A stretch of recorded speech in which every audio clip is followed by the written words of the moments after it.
अस्सलामुअलैकुम। क्लास 11 आज बहुत ही इंटरेस्टिंग टॉपिक अरिथमेटिक मीन को आसान अल्फाज में समझेंगे। तो सबसे पहले पता होना चाहिए कि अरिथमेटिक मीन होता क्या है। जब भी हम दो रकमों को जमा करें और दो पे डिवाइड करें तो इस प्रोसेस को क्या बोलेंगे, अरिथमेटिक मीन। और इसे शो किससे करेंगे, ए से शो करेंगे। लेकिन इसके लिए एक कंडीशन का पूरा होना ज़रूरी है। वो कौन सी है? A number A is said to be an arithmetic mean between the two numbers A and B. कि ए को अरिथमेटिक मीन बोलेंगे कि हम दो को जमा रकमों को जमा कर कर दो पे डिवाइड करें, इसको अरिथमेटिक मीन बोलेंगे, उन्होंने खुद ही बोला। लेकिन ये कंडीशन क्या हो, पूरी हो। इफ़ ए और अरिथमेटिक मीन को, ये जो है ए क्या होता है, अरिथमेटिक मीन बड़े ए से शो करते हैं। तो ए दरमियान में आएगा, बी यानी इसको किस में, सीक्वेंस की फॉर्म में लिखा, वो क्या हो, आर इन ए पी।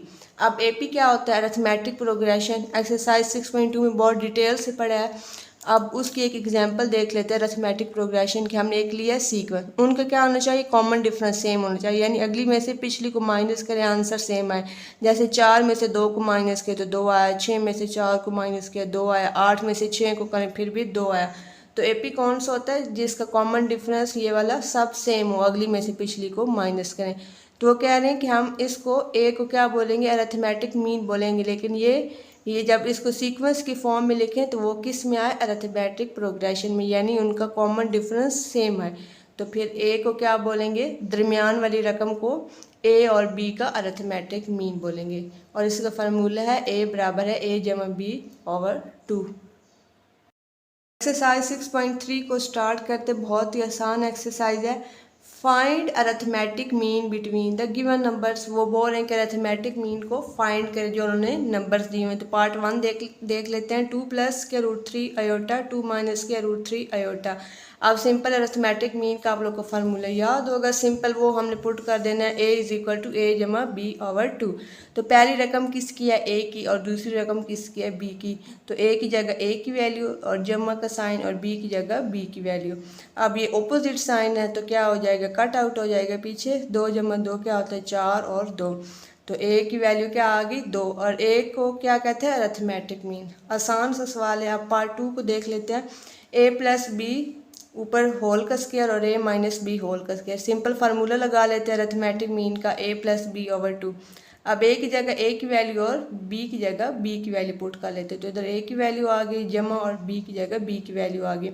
अब इधर क्या करना है, स्क्वायर ओपन करना है। आप लोग पीछे बार बार पढ़ते आ रहे हैं। तो इसका स्क्वायर कैसे ओपन होगा, पहली रकम का स्क्वायर जमा दूसरी रकम का स्क्वायर प्लस 2ab।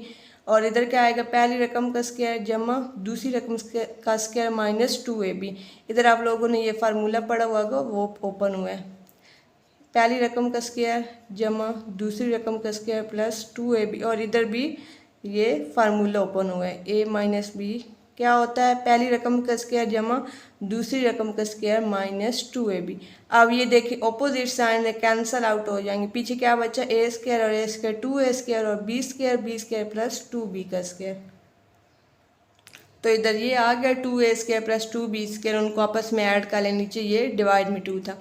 अब इधर दोनों जगह पे 2 है तो हम क्या करेंगे, इसको कॉमन ले लेंगे। और ये 2 से कट गया। तो अरिथमेटिक मीन का आंसर क्या आ गया, a² जमा b²। क्वेश्चन नंबर 2 को स्टार्ट करते हैं। बहुत आसान क्वेश्चन है। If 6, 11, 16 are 3 arithmetic means between a and b, find a and b। वो कह रहे हैं कि ये क्या है, 3 अरिथमेटिक मीन है और a और b के दरमियान में। उन्होंने खुद ही कंडीशन दे दी है। तो फिर हमने क्या करना है, a और b की वैल्यू को फाइंड करना है। तो सबसे पहले गिवन हमें क्या है, हम वो लिख लेते हैं। 6, 11, 16 और 3 अरिथमेटिक मीन्स, ये क्या है, अरिथमेटिक मीन्स और बिटवीन a एंड b है। तो हम उसको इस फॉर्म में लिख लेते हैं। a और b के दरमियान में है ना, तो a और b साइड पे आ जाएगा और दरमियान में ये आ जाएंगे, उन्होंने खुद ही बोला है। अब हमने क्या करना है, a और b की वैल्यू को फाइंड करना है। तो आसान मेथड है, कॉमन डिफरेंस से हम a और b की वैल्यू फाइंड कर लेते हैं।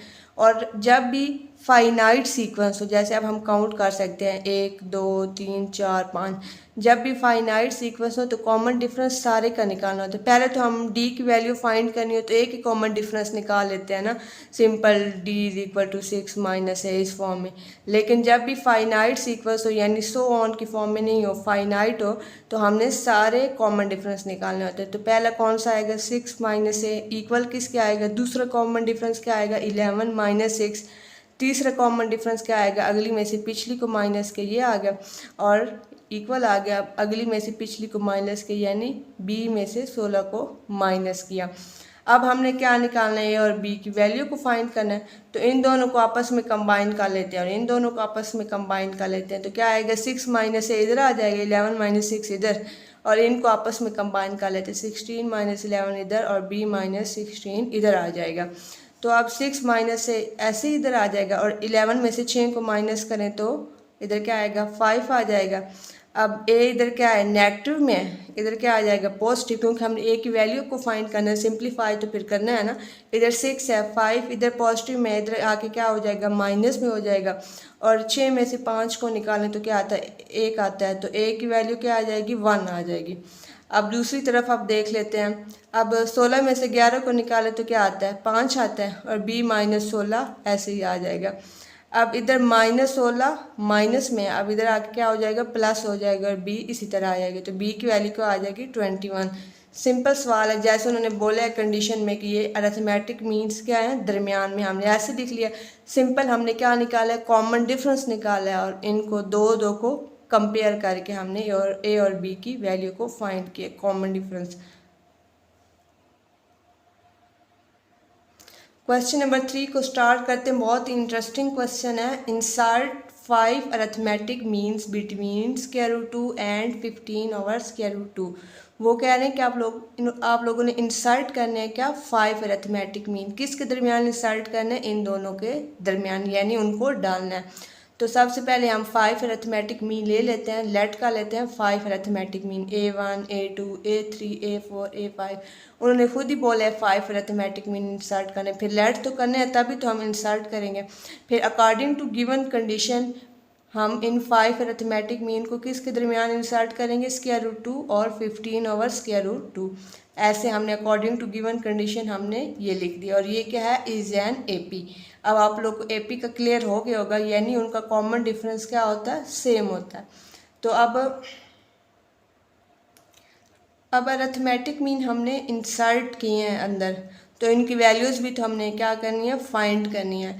अब जब भी कोई टर्म्स हमने फाइंड करनी हो तो सिंपल हमारे पास फार्मूला है टर्म्स फाइंड करने का, लेकिन उससे पहले हमारे पास D होना चाहिए और D होना चाहिए और A1 होना चाहिए। तो D फाइंड करने के लिए बेस्ट मेथड कौन सा होता है, जनरल फार्मूला। आप लोगों ने याद कर लिया होगा, एक्सरसाइज 6.2 में हम लोग बार बार हम पढ़ के आए हैं पीछे। तो इसमें अब ये हमने इज एन AP, ये सीक्वेंस की फॉर्म में इसका हमने AP बोल दी। अब A1 इसमें क्या है, पहली रकम है। AN कौन सी होती है, जहाँ पे ख़त्म हो रही होती है लास्ट टर्म, तो ये क्या होगी, N AN। अब N इसमें क्या है, काउंट कर लेते हैं, 1 2 3 4 5 6 और 7। N क्या हो गया, 7। फार्मूला लगा लेते हैं, AN की जगह AN की वैल्यू पुट कर दी और A1 की जगह उसकी वैल्यू, और N भी हमारे पास है, क्या है, 7 माइनस 1 और D 7 ऐसे ही आ जाएगा क्योंकि हमने D को फाइंड करना है। स्क्वायर रूट उधर प्लस हो रहा था, इधर आके क्या हो जाएगा, माइनस हो जाएगा। 6D अपनी जगह पर रहेगा। नीचे क्या है, स्क्वायर रूट 2 है, तो ऑब्वियस ही बात हम क्या लेंगे, एलसीएम लेंगे। एलसीएम के नीचे क्या आ जाएगा, स्क्वायर रूट 2 15 ऐसे ही आ जाएगा। और ये इनका आपस में जब होंगे तो ऊपर क्या बन जाएगा, स्क्वायर। ये भी इसकी पावर 1 है, इसकी भी पावर 1 है, तो इधर क्या बन जाएगा, ऊपर स्क्वायर बन जाएगा। और 6D 7 ऐसे ही आ जाएगा। अब ये स्क्वायर रूट स्क्वायर से कट जाएगी तो पीछे क्या आ जाएगा, 15 माइनस 2 और नीचे स्क्वायर रूट 2 ऐसे ही आ जाएगा और 6D। अब 15 माइनस 2 इधर अगले स्टेप में क्या हो जाएगा, 13 हो जाएगा। और ये इधर 6 क्या है, मल्टीप्लाई, और इधर आके क्या हो जाएगा, डिवाइड हो जाएगा। और ऊपर 15 माइनस 2 13 और ये हमारे पास क्या आ जाएगी, D की वैल्यू। अब हम सिंपल अपनी टर्म्स को निकाल सकते हैं। अब आप लोगों को ये फार्मूला याद होगा, ये वाले बार बार हमने पीछे पढ़ा है। जब भी टर्म्स फाइंड करते हैं तो हम ये वाला फार्मूले यूज़ करते हैं। हमें A1 और D की वैल्यू चाहिए होती। A1 तो हमारे पास था स्क्वायर रूट 2, D की वैल्यू नहीं थी, तो D की वैल्यू हमने जनरल फार्मूला लगा के फाइंड कर ली। A1 किसके बराबर होता है, A1 प्लस D। A1 की जगह A1 की वैल्यू निकाली, लगाई, और D की जगह जो हमने अभी फाइंड की है वो इधर लगा दी। अब इधर ऑब्वियस बात क्या आएगा, एलसीएम आएगा नीचे, 6 और स्क्वायर रूट के अंदर क्या आएगा, 2। अब ये चीज़ इसके साथ क्या हो जाएगी, मल्टीप्लाई, 6 के साथ ऐसे ही रहेगा और 2 का क्या बन जाएगा ऊपर स्क्वायर, प्लस 13 साथ ऐसे ही आ जाएगा। अब 2 ये है जो है स्क्वायर रूट के साथ क्या हो जाएगा, कट हो जाएगा। तो 6 ब्रैकेट के अंदर क्या आ जाएगा, 2 + 13 और ये नीचे बटे में आ जाएंगे। 6 2 बार क्या होता है 12 + 13 और नीचे क्या आ जाएगा 6 और √2। अब 12 × 13 क्या होता है 25 होता है और ये A1 हमारी जो पहला अरिथमेटिक मीन है ना वो निकल आया। ये जो A है ये किसको शो करता है, अरिथमेटिक मीन को। जो बड़ा A होता है ना वो शो करता है, ये अरिथमेटिक मीन है। A1 निकल आया, अब A2 निकालते हैं तो उसकी टर्म क्या हो, A1 + 2D। A1 सब जगह पर सेम होगा, 2 है तो इधर 2D आ जाएगा। A1 की जगह ये वैल्यू पुट की +2 और D की जगह D की वैल्यू हमने पुट कर दी। अब ये देखिए दोनों एक ही टेबल पे जा रहे हैं, 2 1 बार 2, 2 3 बार 6। जितना सवाल को सिंप्लीफाई करेंगे इतना ही आंसर फाइंड करना आसान हो जाता है। तो इधर क्या नीचे बच जाएगा 3 और 7 स्क्वायर रूट बच जाएगा, बाकी तो ये कट हो गया, 3 और स्क्वायर रूट बच गया। ये नीचे आ जाएगा, एलसीएम में आ जाएगा, 3 7 ऐसे ही मल्टीप्लाई होगा और 2 का क्या बन जाएगा ऊपर स्क्वायर बन जाएगा, 3 7 ऐसे ही मल्टीप्लाई होगा प्लस। अब ऊपर क्या बचा 13 बचा, क्योंकि नीचे तो ये एलसीएम में आ गया, 2 था हमने वो काट दिया, ऊपर क्या बचेगा 13 बचेगा। अब ये क्या स्क्वायर रूट स्क्वायर के साथ काट जाएगा, अंदर क्या बचेगा 3 √2 + 13 और बटे में क्या आएगा 3 और √2 आ जाएगा। 3 2 बार क्या होता है 6 + 13 और नीचे 7 ऐसे ही आ जाएगा। तो A2 हमारा क्या निकल आया 19/3 और √2 आ जाएगा। A2 हमारा फाइंड हो गया। अब A3 को फाइंड कर लेते हैं, उसका फार्मूला क्या होगा A1 + 3D। तो A1 की जगह √2 + 3 ऐसे ही आ जाएगा और D की जगह D की वैल्यू सिंपल हमने पुट कर दी। और इधर क्या ये दोनों एक ही टेबल पे जा रहे थे, 3 1 बार 3 3 2 बार 6, तो सिंप्लीफाई कर लेंगे ताकि एलसीएम हमारा क्या है छोटा है। तो इधर क्या बचा 2 और आगे स्क्वायर रूट में 2 आ जाएगा। अगले स्टेप में इसको लिख लेते हैं, ये √2 प्लस ऊपर क्या बचेगा 13 बचेगा, 13 आ जाएगा और नीचे 2 और √2 आ जाएगी। अब क्या लेते हैं इसका एलसीएम लेते हैं, 2 और √2 नीचे आ जाएगा। अब 2 7 ऐसे ही आएगा, जब हम इस चीज़ को इसके साथ मल्टीप्लाई तो करना है ना एलसीएम में, तो 2 7 ऐसे ही आ जाएगा और इसका आपस में स्क्वायर बन जाएगा +13। अब स्क्वायर रूट स्क्वायर से क्या हो जाएगा कट हो जाएगा, पीछे क्या बचेगा 2 ब्रैकेट के अंदर +13 और नीचे क्या बचेगा 2 × √2 आ जाएगा। अब 2 2 बार क्या होता है 4 + 13 और नीचे 7 ऐसे ही आ जाएगा। इनको आपस में जमा करें तो क्या आता है 17 और 2 × √2, ये हमारे पास क्या आ जाएगा A3 आ जाएगा। अब हमने A1 A2 और A3 फाइंड कर लिए, पीछे आपका क्या बचता है A4 और A5। A4 का फार्मूला लगा लीजिए, आप सिंपल टर्म्स हैं, जब टर्म्स फाइंड करनी हो तो ये वाला फार्मूला यूज़ होता है। सिंपल इधर अरिथमेटिक में लगाते हैं, जो भी आपने टर्म फाइंड करनी है 4 5 20 जो भी फाइंड करनी है सब जगह पे इधर क्या आएगा A1 और जो भी टर्म फाइंड करनी हो चौथी 5वीं 10वीं इधर वो आ जाएगा D के साथ और D सब जगह पर सेम होगा, सिर्फ इधर वो चीज़ चेंज होगी। तो A4 का हमने फार्मूला लगा लिया, A1 की जगह A1 की वैल्यू +4 और D की जगह D की वैल्यू फाइंड। अब ये दोनों एक ही टेबल पर जा रहे हैं, 2 2 बार 4 और 2 3 बार 6 हम वो कर लेंगे, ये 7 ऐसे ही आ जाएगा +2 इधर बच गया ना, 2 2 बार 4 था तो 2 बच गया वो इधर आ जाएगा और ऊपर क्या बचा 13 और नीचे क्या बचा 3 और √2 हम ऐसे लिख देंगे। अब क्या लेंगे हम एलसीएम लेंगे, एलसीएम में क्या चीज़ आएगी 3 और √2 आ जाएगा। अब इस चीज़ को इसके साथ मल्टीप्लाई तो करना है ना, क्योंकि हम एलसीएम ले रहे हैं, तो 3 7 ऐसे ही आ जाएगा और इनका आपस में क्या बन जाएगा स्क्वायर बन जाएगा, +2 आ जाएगा और ब्रैकेट में 13 आ जाएगा। अब स्क्वायर रूट स्क्वायर के साथ काट गया, पीछे ब्रैकेट में क्या आ जाएगा 2 3 और ब्रैकेट में 2 आ जाएगा प्लस। अब इनको मल्टीप्लाई करें तो क्या आता है 26 और बटे में क्या आया 3 और √2 आ जाएगा। 3 2 बार क्या होता है 6 होता है +26 आ जाएगा और ये आपस में इनको आपस में ऐड करें तो क्या आता है 32 और नीचे क्या आ जाएगा 3 × √2 आ जाएगा। ये A4 भी आ गया। अब A5 रहता है उसके क्या आएगा A1 + 5D, A1 की जगह A1 की वैल्यू पुट कर दी +5 और D की जगह D की वैल्यू पुट कर दी।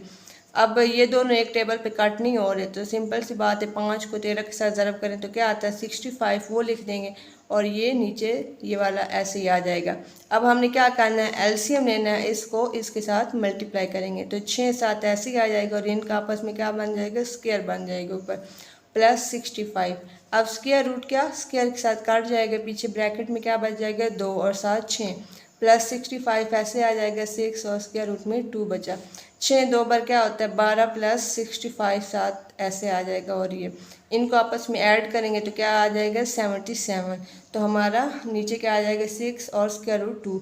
हमारे पास A5 भी निकल आया। अब हम लिख लेते हैं 5 अरिथमेटिक मीन्स जो हमने निकाले हैं वो क्या है A1 ये निकला, A2 हमारा ये निकला, A3 हमारा ये निकला, A4 हमारा ये निकला और A5 हमारा ये निकला। को स्टार्ट करते हैं। The arithmetic mean of two number is 7 and ये product is 45, find the numbers. वो कह रहे हैं कि कोई दो नंबर्स हैं, उनका अरिथमेटिक मीन क्या है 7 है और उन्हीं दो नंबर्स का प्रोडक्ट क्या है 45 और उन्हीं नंबर्स को हमने क्या करना है फाइंड करना है। तो सबसे पहले हमारे पास क्या होने चाहिए नंबर्स होंगे, तभी तो हम अरिथमेटिक मीन भी लिखेंगे और उनका प्रोडक्ट भी लिखेंगे। तो सबसे पहले दो नंबर्स को क्या कर लेते हैं लेट कर लेते हैं। Let we have two numbers A and B, हम दो नंबर्स का लेते हैं। अब अकॉर्डिंग टू क्वेश्चन हम इनको लिखेंगे arithmetic mean of two number is 7। तो हम अरिथमेटिक मीन क्या होता है दो रकमों को जमा करें उसको दो पे डिवाइड करें उस चीज़ को क्या बोलते हैं अरिथमेटिक मीन।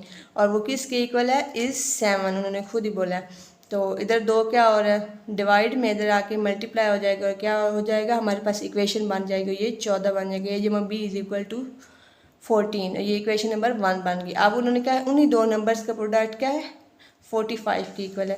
तो इनको प्रोडक्ट की फॉर्म में लिख देते हैं तो किसकी इक्वल आ जाएगा 45 और ये हमारी क्या बन जाएगी इक्वेशन नंबर 2 बन जाएगी।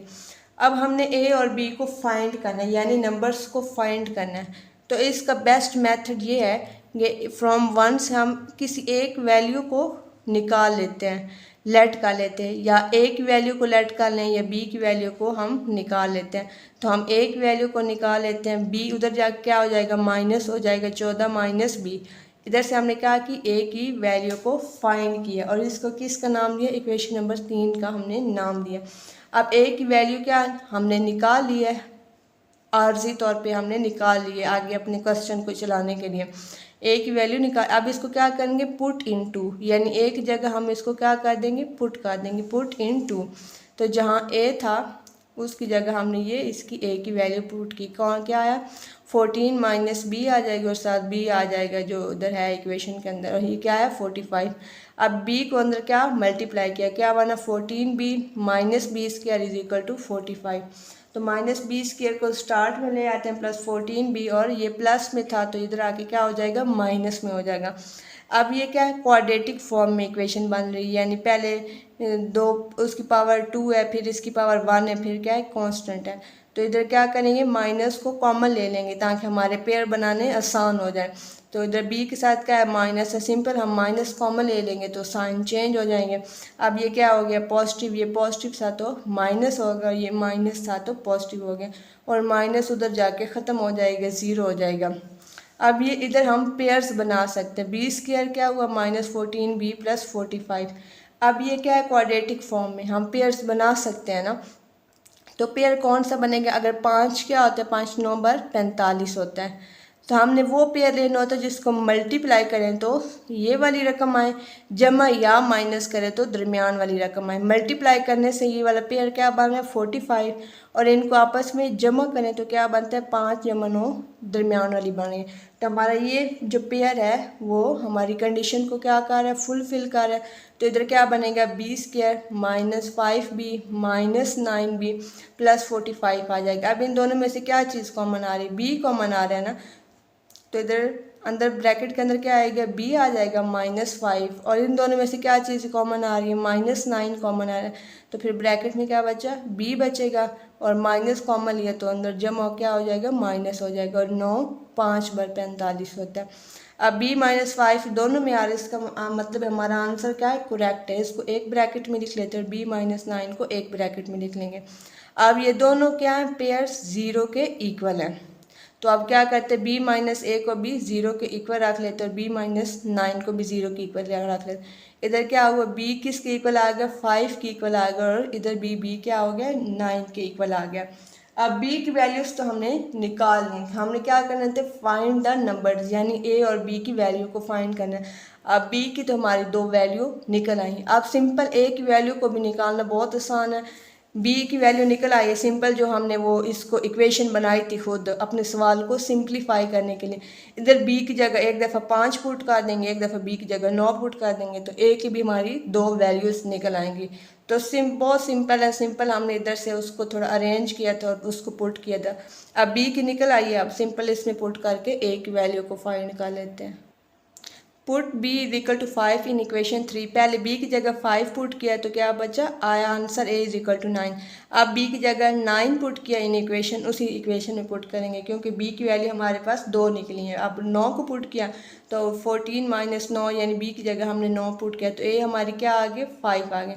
सो the required numbers are, a का पहला पेयर जो है 9 5 बना और b की जगह ये 2 वैल्यूज़ आ गई। ठीक है, ए की हमने अभी निकाली है ना, क्योंकि ए बी सी में पहले ए आता है तो हमने पहले ए की वैल्यूज़ लिख दी, फिर बी की। ए की क्या थी 9 और 5 को ए के पेयर में लिख दी और बी के पेयर में बी की वैल्यूज़ को फाइंड कर दिए। ठीक है,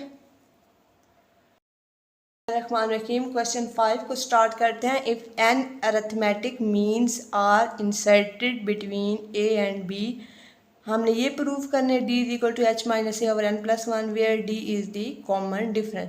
जैसे हमने पहले अरिथमेटिक मीन को इंसर्ट किया था, अब वो क्या करें, एन अरिथमेटिक मीन को क्या करें, इंसर्ट करें। किसके दरमियान इंसर्ट करें, ए और बी के दरमियान। उन्होंने कंडीशन दी है कि आप लोग एन अरिथमेटिक मीन लिया और उनको इंसर्ट कर दें ए और बी के दरमियान और इस चीज़ को प्रूव करके दें। तो सबसे पहले तो जो है एन अरिथमेटिक मीन, उनको हम क्या करेंगे, लेट करेंगे। वो कहाँ से शुरू होते हैं, A1 A2 A3 और AN तक जाने, क्योंकि एन अरिथमेटिक मीन तक उन्होंने बोला। अब उन्होंने कंडीशन हम देख लेते हैं। अकॉर्डिंग टू गिवन कंडीशन उन्होंने बोला है कि एन अरिथमेटिक मीन को इंसर्ट करें और बी के, तो वो हमने इंसर्ट कर दिया ए और बी के दरमियान में एन अरिथमेटिक मीन को इंसर्ट कर दिया। और ये जो इस तरह की सीक्वेंस होती है ना, वो क्या होती है, AP होती है, क्योंकि अरिथमेटिक मीन की बात हो रही है तो ये ऑब्वियस ही बात है, ये AP की फॉर्म में होगी। अब हमने सिंपल क्या निकालना है, कॉमन डिफरेंस यानी D। तो हमें क्या लगाना पड़ेगा, जनरल फार्मूला, इससे हम आसानी से D को फाइंड कर सकते हैं। तो सबसे पहले हम देख लेते हैं कि A1 क्या है, AN क्या है, D क्या है, तो N क्या है और सारा देखते हैं। तो पहली रकम को क्या बोलते हैं, A1 बोलते हैं। इधर क्या लिखेंगे, A1 लिखेंगे। अब इसमें AN कौन सा है, AN ऑब्वियस ही बात है, ये क्या है, B है। लेकिन इसमें थोड़ी सी टेक्निकल बात है, आप लोगों ने याद रखनी है। पहले सिंपल AN की बात होती थी, हम लास्ट वाली टर्म ले लेते, लेकिन अब उन्होंने कहा था N टर्म्स को इंसर्ट करें, A1 A2 A3 AN तो यहाँ तक आ रहा है, लेकिन एक्स्ट्रा 2 टर्म्स भी हैं, A भी है और B भी है। AN तो सिंपल यहाँ तक है, लेकिन उसके अलावा भी 2 रकमें हैं। तो इसका मतलब क्या है, AN के अंदर क्या जमा करेंगे, +2 करेंगे, क्योंकि 2 टर्म्स क्या हैं, एक्स्ट्रा है। हमारे सीक्वेंस के अंदर क्या 2 टर्म्स एक्स्ट्रा है, तो क्या आएगा +2, और वो किसके इक्वल है, आखिरी टर्म B के इक्वल है। इधर क्या आएगा, N+2 आएगा, क्योंकि N तक तो वो अंदर वाला सीक्वेंस है, फिर बाकी 2 टर्म्स को तो नहीं ना निगलेक्ट करना, तो वो क्या आएगा +2, और ये किसके इक्वल है, किसके इक्वल आएगा, जो लास्ट टर्म है वो हम B लिख देंगे। अब N क्या होता है आप लोगों को पता है, ये जो इधर वाली होती है ना, AN के साथ कोई भी रकम हो वो किसके इक्वल होती है, N के इक्वल है। अब N क्या है, N+2। जैसे अब इधर हो A6, तो हम क्या लिखते हैं, N की वैल्यू क्या है, 6 है, इधर से देख के लिखते हैं।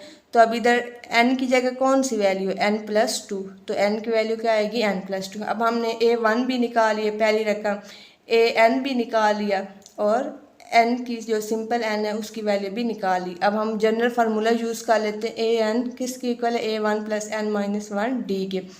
अब आप लोगों को मैंने डिटेल में समझाया है कि N+2 आया कैसे, क्योंकि अंदर जनरल टर्म्स N तक थी, उन्होंने खुद ही बोला था, लेकिन अब इन 2 रकमों को तो नहीं ना छोड़ सकते, इसलिए कि क्या आया, N+2 आया। तो जहाँ जहाँ N है वहाँ क्या आ जाएगा, N+2 आ जाएगा, और A1 की जगह क्या आएगा, A आएगा।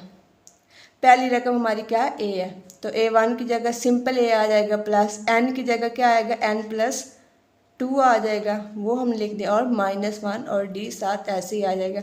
अब जमा 2 -1 क्या होगा, जमा 1 होगा अगले स्टेप में। अब B साथ ऐसे ही आ गया, A जमा, अब इधर क्या होगा, जमा माइनस होगा तो क्या होगा, +1 आ जाएगा, N+1। अब इधर क्या है, जमा के है, इधर आके क्या हो जाएगा माइनस के ए हो जाएगा, बी माइनस ए, और इधर क्या आएगा n+1 और सार डी आ जाएगा। अब इधर n+1 मल्टीप्लाई की फॉर्म इधर आके क्या हो जाएगा डिवाइड हो जाएगा, ये डी की इक्वल आ जाएगी। यही तो हमने प्रूफ करना था, हैंड्स प्रूफ कि डी को आप लोग सिंपल शो करें, यही तो हमने शो करवा दिया। उन्होंने यही बोला था कि आप लोग पहले एन अरिथमेटिक मीन को इंसर्ट करें और सिंपल इसको प्रूफ करें। हमने वो कंडीशन के अकॉर्डिंग इंसर्ट किया और फार्मूला लगा के हमने डी की वैल्यू को शो कर दिया। बिस्मिल्लाहिर्रहमानिर्रहीम। क्वेश्चन 6 को स्टार्ट करते हैं। A is the arithmetic mean between A and B, prove that. हमने ये प्रूफ करना है लेफ्ट हैंड साइड क्या है, राइट हैंड साइड के। तो सबसे पहले उन्होंने बोला है कि अगर ए क्या हो, अरिथमेटिक मीन हो ए एंड बी, देन हमने ये प्रूफ करना है। तो सबसे पहले हम करेंगे as we know that arithmetic mean किसके इक्वल होता है, ए जमा बी ओवर 2 के। तो हमने अब ये प्रूफ करना है। तो सबसे पहले इसकी क्या ले लेते हैं लेफ़्ट हैंड साइड, और उसको किसके इक्वल शो करवा देंगे, राइट हैंड साइड के। तो लेफ़्ट हैंड साइड हमने ले ली। अरिथमेटिक मीन का हमने अभी ऊपर फार्मूला लिखा है ना, इसको किससे शो करते हैं, अरिथमेटिक मीन भी इसको लिख सकते हैं, इसको ए भी लिख सकते हैं। तो ए हमारे पास है इसकी वैल्यू ए की, तो हम उधर इसकी वैल्यू पुट कर देंगे इसकी जगह, जमा अब ए की जगह ए की वैल्यू पुट कर दिए, जमा बी ओवर 2 माइनस बी आ जाएगा। ठीक है, अब क्या करना है, एलसीएम लेना है। 2 नीचे आ जाएगा, इधर क्या हो जाएगा 2a हो जाएगा माइनस, माइनस है बाहर तो अंदर क्या हो जाएगा साइन चेंज हो जाएंगे, एलसीएम में क्या आ जाएगा माइनस ए और माइनस बी आ जाएगा, ऊपर स्क्वायर ऐसे आ जाएगा प्लस। अब इधर भी नीचे क्या एलसीएम आएगा 2 आएगा, a प्लस बी ऐसे ही आ जाएगा, और 2 के साथ क्रॉस मल्टीप्लाई करना होता है तो क्या आएगा 2b आ जाएगा। अब अगले स्टेप में 2a में से माइनस ए निकालें, कोफिशिएंट सेम है ना, तो बड़ी रकम के साथ क्या है प्लस है और छोटी के साथ माइनस, तो क्या आएगा ए आ जाएगा और ये माइनस बी और ऊपर स्क्वायर रूट ऐसे ही आ जाएगा।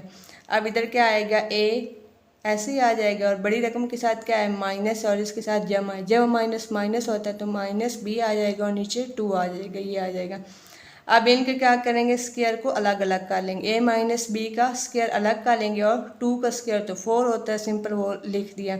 अब ए माइनस बी का स्क्वायर अलग कर लेंगे और 2 का स्क्वायर अलग कर लेंगे, वो क्या हो जाएगा 4 हो जाएगा।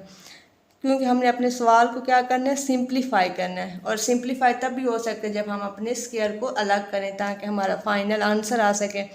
अब इधर हम आसानी से एलसीएम ले सकते हैं, तो एलसीएम में क्या आएगा 4 आएगा इधर, और a माइनस बी साथ ऐसे ही आ जाएगा, जमा a माइनस बी होल का स्क्वायर। अब ये दोनों सेम है, a माइनस बी होल का स्क्वायर a माइनस बी, इनको जमा कर सकते हैं तो क्या आएगा 2 आ जाएगा। इधर भी साथ 1 है और इधर भी साथ 1 है, तो क्या आएगा 2, और बाकी सेम ऐसे ही आ जाएगा a माइनस बी होल का स्क्वायर, नीचे क्या आ जाएगा 4 आ जाएगा।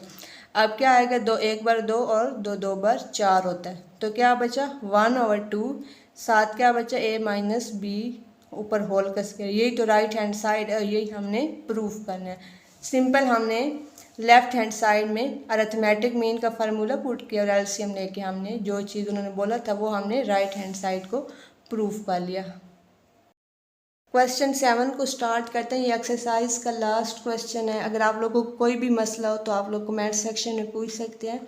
क्वेश्चन 7 को स्टार्ट करते हैं। For what value of n, n की वैल्यू क्या होगी अगर हम इस जो है एक्सप्रेशन को किसके इक्वल रखें, अरिथमेटिक मीन के equal. Is the arithmetic mean between A and B where A और बी नॉट इक्वल है, मतलब कि वो बराबर नहीं है। वो कह रहे हैं कि एन की वैल्यू को फाइंड करें, इस एक्सप्रेशन को किसके इक्वल रखना है, इस दी अरिथमेटिक मीन बिटवीन, उस पर अरिथमेटिक मीन के इक्वल रख के एन की वैल्यू को फाइंड करें। बहुत ही सिंपल सवाल है।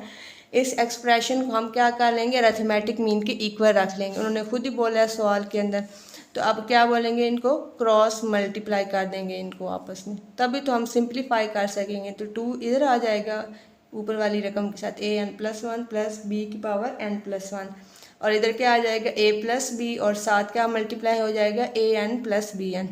तो 2 अंदर क्या हो जाएगा मल्टीप्लाई हो जाएगा 2an+1, और 2 इधर भी मल्टीप्लाई हो जाएगा 2b और उसकी पावर n+1। अब पहले a को इस सारे के साथ मल्टीप्लाई करना है, फिर b को इस सारे के साथ मल्टीप्लाई करना है। तो चलो मल्टीप्लाई करते हैं। a.an हो जाएगा, a को इसके साथ मल्टीप्लाई किया, फिर a को bn के साथ करना है तो क्या हो जाएगा abn। अब b को an के साथ करना है तो क्या आएगा प्लस ban प्लस बी को बी के साथ किया तो बी की पावर n आ जाएगा। अब 2an प्लस ऐसे ही आ जाएगा, प्लस 2bn प्लस 1 ऐसे ही आ जाएगा।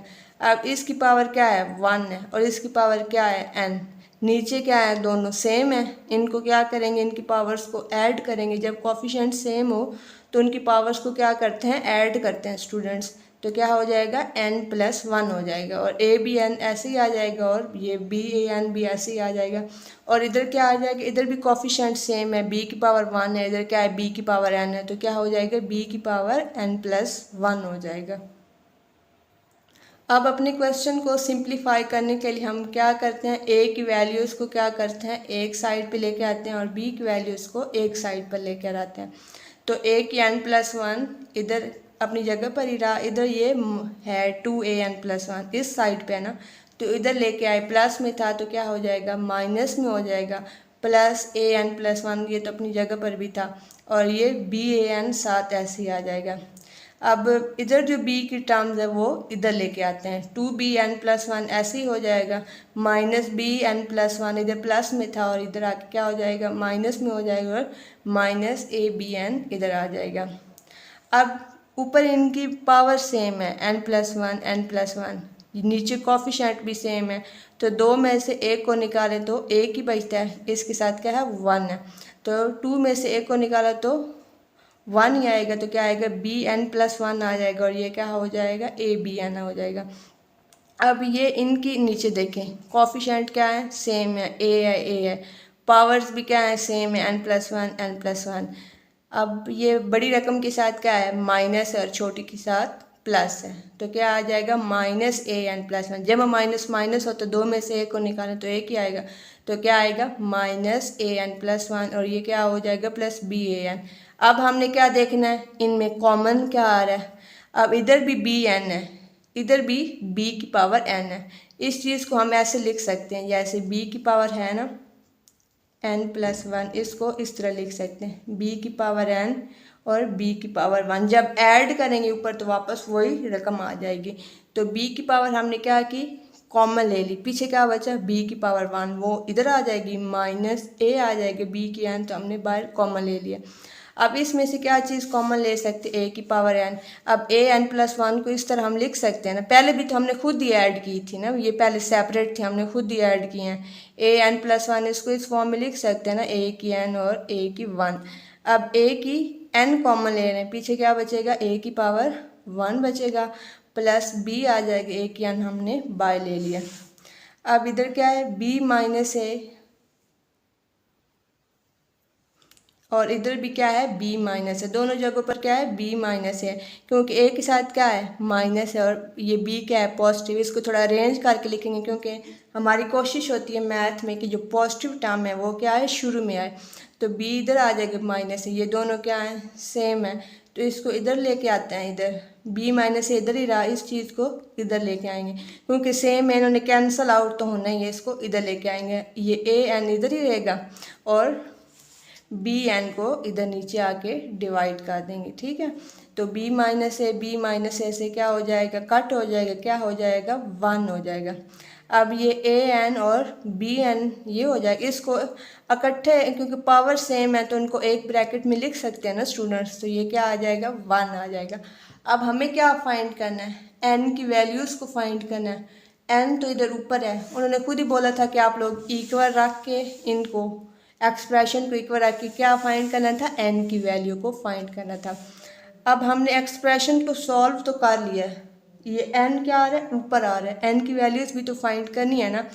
तो अब आप लोगों ने पढ़ा होगा पीछे, कोई जितनी भी बड़ी रकम हो, जैसे अब मिसाल के तौर पर 286 ले लेते हैं, उसकी पावर क्या हो 0, तो वो किसके इक्वल होती है 1 के इक्वल होती है। कोई जितनी भी नीचे बड़ी रकम हो उसकी पावर क्या हो 0 हो तो वो 1 के इक्वल होती है। तो अब इधर क्या है 1 है, हमने n की वैल्यू को फाइंड करना है, तो इस 1 को हम इस फॉर्म में लिख सकते हैं ना, a b की पावर ऊपर क्या आ जाएगा 0 आ जाएगा, नीचे कोई भी ये हमने खुद लेट की है। जब हम कोई भी जितनी भी वो नीचे रकम हो बड़ी रकम हो उसकी पावर जब 0 हो तो 1 ही होता है। तो अगर हम इसको दोबारा पीछे जाएं तो इसकी जगह 1 नहीं आना ना, तो हमने n की वैल्यू को फाइंड करने के लिए इसको इस फॉर्म में लिखा है। और फॉर्म अपने से नहीं लिखी जो क्वेश्चन के अंदर थी, ए और बी की फॉर्म में थी ना, तो ए और बी की फॉर्म में लिखकर ऊपर क्या आ जाएगा, 0 आ जाएगा। जब इसको दोबारा हम लिखेंगे, मैंने आप लोग को बताया कि कोई जितनी भी बड़ी रकम हो उसकी पावर क्या हो, 0, वो 1 के बराबर होती है। अगर हमने ये लेट किया है तो इसको दोबारा लिखें तो वही 1 आ जाता है, ठीक है ना। तो हमने ये लेट कर लिया। तो ऊपर अब कंपेयर कर लेते हैं, ए और बी ये सेम है, ये बी और बी सेम है, तो ऊपर n किसके ऊपर भी फिर कंपेयर कर सकते हैं, तो n की पावर क्या आएगी, 0 आएगी। बहुत ही सिंप्लीफाई सवाल है। इधर बस थोड़ी सी वो लॉजिक को यूज़ किया है कि कोई जितनी भी बड़ी रकम हो उसकी पावर क्या हो, 0, तो 1 होती है। इसको कॉन्सेप्ट को यूज़ करते हुए हमने ये चीज़ इधर लेट की है, उसकी पावर को 0 लेके, क्योंकि ये चीज़ 1 के इक्वल है, ये लिखें या वो लिखें। अगर ये लिखेंगे तो हमारा आंसर आ जाएगा n की वैल्यू वो हमारी 0 होगी है।